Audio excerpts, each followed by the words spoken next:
One of the last reminders of the deadly East Haven plane crash is now coming down. Good afternoon, everybody. I'm Keith Coombs. We begin in East Haven today, where the house that was severely damaged when a plane crashed into it is being taken down. That tragedy claimed the lives of two young girls inside of the house and a father and son on board the plane. This is a story we have been following all day long. News 8's Ken Pierce is there this midday with more on how this process is affecting the entire community. Kent?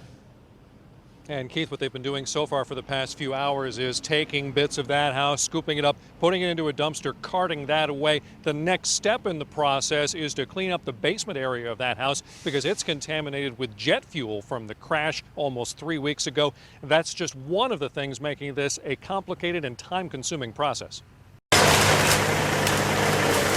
It's the last visual reminder of a tragedy that took 4 lives, and it finally came down. Before it did, the mother of the 2 girls who died here took one last trip inside with East Haven's mayor to salvage whatever she could. These parents will think of this every day of their lives. There will not be a day that goes by where they will not say a prayer for their loved ones. It was tragic, and she's doing as best she could be. Looking at this house has been tough for the mother, tough for the neighborhood too, and tearing it down is also tough. The other house hit by the plane came down last week. It's now just a hole in the ground next door. When the plane crashed, it was loaded with fuel that ended up in the basement of this house. So part of the debris is considered hazardous material. Plus, crash investigators had to check for airplane parts before demolition could begin. We're still trying to finish their investigation from the initial crash, and then you have to separate everything out, different contaminants that are in there, and the hazards while we're on site.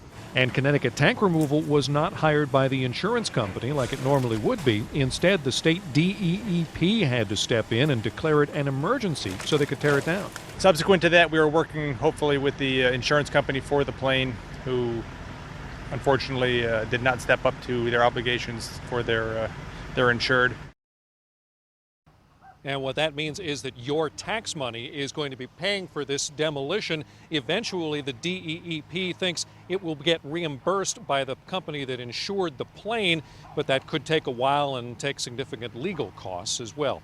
We're live in East Haven. I'm Kent Pierce, News 8.